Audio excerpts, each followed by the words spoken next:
जोबोद दुखु मोनदों दि जोंनि आंगो बर' फंबाय बिनानाव जोंनि गासिबो बेयावहाय दिनै दंफैयो। माखासे गिथावना थासारि जाय जाथाया थांनाय समावहाय जोंनि फंबाय सिखोना जोहोलाव बिस्मित बिथांखौ जे बुथारदोंमोन, बेनि जे उनावहायनो जे माखासे भुल बुजाबुजि मिसआन्डारस्टेन्डिं माखासेनि गेजेराव बे जोंनि बर' फंबाय बिनानावमोन, जोंनि बर'नि न'खरनि मानसिफ्रा दिनै बिदि थाफैनांदों। जोबोद दुखुनांथाव। आरो बर' माहारियारि फरायसा आफादा बेफोरबादि भायलेन्स आरो बेफोरबादि जाथायखौ जों जेब्लायबो सोंखारियो आरो जेब्लायबो बेनिफ्राय उदाङाव थानो थाखाय बर' माहारियारि फरायसा आफादा खामानि मावदों आरो मावगासिनो दङ। दा दिनैहाय जोङो बेखौनो खबर लाफैदों, नैबे जिंस्कि जि मोनसे रिलिफ केम्प कारिगावनि साहा, दे जोंहा दिनै कम्बल जिथु गोजां बोथोर, उन्दैफोर दं, जोंनि बैसो जानाय मानसिफोर दं, डिलिभारिफोर दं। आरो थांनाय समावनो जोङो फैनानै जेब्ला रिलिफआ स्टार्ट जादों, बेवहाय जोङो पुलिस प्रशासन आरो जोंहा माखासे सार्कोल अफिसार्सफोर आरो डिपुटि कमिशनार बिथांमोनजों कलाबरेसन खालामनानै दा बिथांमोननि जि थानाय अबस्था, जि जोम, बेखौहाय जोङो बिथांमोनजों सावरायनायनि गेजेरजों जानाय लोंनाय बेफोरखौ बेबस्था खालामनायाव जों थोजासे बर' माहारियारि फरायसा आफादा मदद होदों। आरो बेनि गेजेरजों जोङो मैयाहाय जिहेथु जोंहा दिनै आसामनि केबिनेट मिनिस्टार्स जेरै जयन्त मल्ल बरुवा बिथां आरो जोंना चरन बर' बिथां आरो जोंनि मानगोनां बिटिसिनि चिफ हाग्रामा महिलारि सार आरो बेजों लोगोसे गोबां इएमफोर एमएलएसफोर बिथांमोनाबो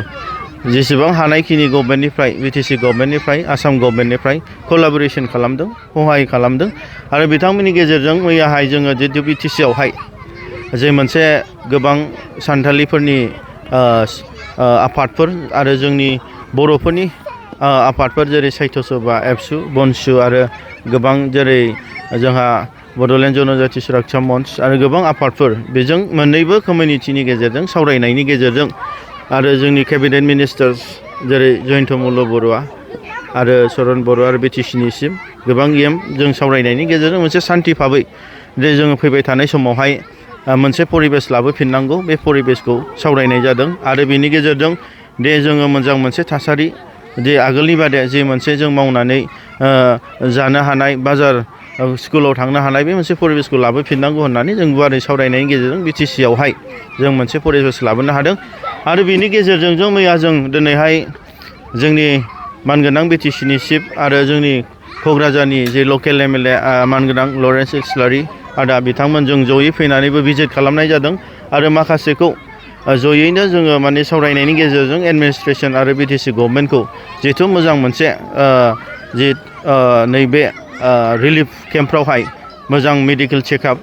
मोजां जिहेथु माने जानाय, मोजां थानाय, कम्बल, जि जोम, तिरपाल, बे मेनेजमेन्टखौ जों सावरायनायनि गेजेरजों होनो हादों। आरो थोजासे जथेस्थ' आसाम गभर्नमेन्ट, बिटिसि गभर्नमेन्टआ आरो जोंनि पुलिस प्रशासनफ्रा बिथांमोनखौ हेल्प खालामदों थोजासे। दा बेखौनो जों सोरबा मोनदोंना मोनाखै दिनै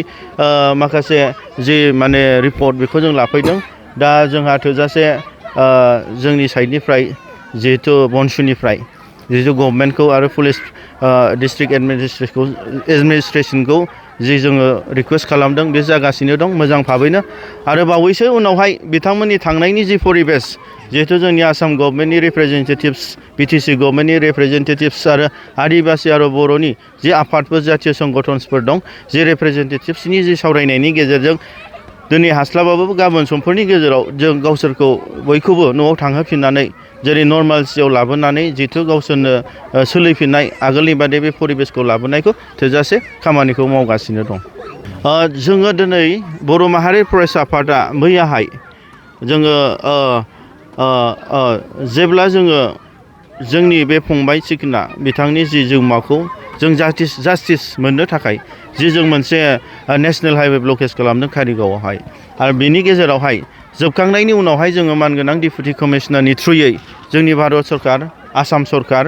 माने हेमन्त बिश्व शर्मा बिथां, जोंनि हम मिनिस्टार आरो जोंनि बिटिसिनि चिफ बिथांमोननो जोङो लाइजाम दैथायहरनाय जादों, मेम'रेन्डाम। आरो बेनि गेजेरजों जोङो दिनै गोबां माखासे इस्युसफोरखौ जिहेथु जोंनि थासारिखौ जों सावरायनाय जादों आरो डिमान्ड खालामनाय जादों। गिबियावनो जोङो दिनै बिथांमोननि सेफटि आरो सिकिउरिटिनि थाखाय जिहेतु जोंहा कारिगावनि साहा जिहेतु सान्थाल आरो बर' आदिबासिनि गेजेरावहाय मोनसे पुलिस आउटपस्ट नांगौ मानो होनोब्ला गोबाव समनिफ्रायनो जाथाया दिनै नङा आगोलनिफ्रायनो जाबोदों जाहाथे बिथांमोना सिकिउरिटि मोनसे मोनो आरो बेनिफ्राय नर्मालसियाव थानो हाफिनो माने गिनाय भाबा जि मोनसे गिनाय मोनसे माने मोनसे जिहेथु माने सोमजिदों मेन्टेलिटियाव दा बे जिनिसा गोमालाङो आरो बेनि गेजेरजों जोङो दिनै डिपुटि कमिशनारनि थ्रुयै जोंनि मानगोनां प्राइम मिनिस्टार आरो आसामनि चिफ मिनिस्टार हम मिनिस्टार आरो बिटिसिनि चिफ बिथांमोननिसिम जों मोनसे खावलायहरदों जिहेतु जाय बिथांमोनहा दिनै फंबाय बिस्मितखौ दिनै बुथारदों आरो बे बुथारग्रा बिथांमोनखौ दिनै शेड्युल कास्ट आरो शेड्युल ट्राइब्स एट्रसिटिस एक्ट 1989नि नेम बादियै बिथांमोनखौ साजा होनांगौ होननानै जों बिथांमोनखौ रिकुवेस्ट खालामदों आरो बिनि गेजेरजों बिथांमोनखौ जाय दायनिगिरि बिथांमोनखौ फासि साजा होनांगौ होननानै जों डिमान्ड खालामदों आरो बेजों लोगोसे जाय बिथाङा दिनै जिउ गोमानांबाय फंबाय बिस्मितआ दा बिथांनि थाखाय 1 crore 1 कौटि दिनै गभर्नमेन्टआ कम्पेनसेसन खालामनांगौ होननानै जों डिमान्ड खालामदों आरो बेजों लोगोसे बिथांनि न'खरनो बिथांनि जि अनजालु बिसि एबा बिथांनि फंबाय सोरबा बिनानावफोरनो बिदि साख्रि होनांगौ होननानैबो जों डिमान्ड खालामदों आरो बेजों लोगोसे जाय बिथांमोना दिनै इनजियर्ड एबा खुनि जादों बिथांमोननो थाखाय सासेयाव 50 लाख होनांगौ आरो बे व्यक्तिफोरनोबो दिनै साख्रिनि बेबस्था खालामनांगौ गभर्नमेन्ट साइडनिफ्राय होननानै जों बेखौ बिथांमोननिसिम डिमान्ड खालामदों आरो बेजों लोगोसे बेसेबां आदिबासिफोरनियावहाय दिनैहाय दि बोरला थिर लायो आर्म्स एन्ड बौस बेखौहाय दिनै बिसिनि जि कालचारेल ट्रेडिसन होननानै गभर्नमेन्टआ एलाउड होदोंमोन बेखौ बन्द टटेलि खालामनांगौ होननानैबो जों डिमान्ड खालामदों आरो बेजों लोगोसे फैबाय थानाय समावहाय जिहेतु बिथांमोनहा बिथांमोननि एरियायावहाय जि गुबुन स्टेटनिफ्राय फैनानै जाय जिनिसखौ जों इनपुट्स मोनदों जेरै मैया फुंनि 4टा बाजियावहाय जिहेतु जोंनि लकेल मानसिफ्रा नुदोंदि बिथांमोननि जि आर्म्स ग्रुप नाक्सालाइट्स माओवादी बिथांमोननि जि सल्यूशन मुभमेन्ट बेखौ नुनो मोनदों आरो बेनि गेजेराव जोंनो लकेल पुलिसनोबो इभेन आङो जोंनि एडिशनेल एसपि बिथांनोबो जों रिपर्टखौ होनाय जादों आरो मैया बेलासिनि गेजेराव जे बिथां नाक्सालाइट बिथांमोना जाय आदिबासि भिलेजजों फुंसि जि थांदोंमोन बिसोरखौ संकसनि दैयावहाय 2 मानसिखौ हमनो मोनदों सासे हिन्जाव आरो सासे हौवा आर्म्सजों लोगोसे दा गोबां बेफोरबादि बिसिनि माखासे आर्म्स बिथांमोना जोंनियाव फैनानै बेफोरबादि बिसिनि माखासे आफादफोरखौ लानानै गोबां बेफोरबादि बिदिनो एक्सटर्सन खालामनाय सोरबा कन्ट्राक्टरनाव फैसा बिनाय सोरबा बिजनेसमेनखौ किडनाप खालामनाया दिनै जाथाया जाबाय थानो मोनदों थांनाय समफोरनिफ्रायनो लास्ट इयारावबो मेबि बोसोरनैसो सिगांबो सोरबा नेपालिखौ बिथांमोना किडनाप खालामनानै हाग्रायाव खानानै दोनहैदों नाक्सालाइट बिथांमोनहा दा बेखौबो पुलिसा रिकभार खालामनो मोनदों दा जाहाथे बेफोरबादि जाथाय जाया जोङो दिनै माखासे सान्थालि लिडार्सफोरखौबो होनदों जिहेतु दिनै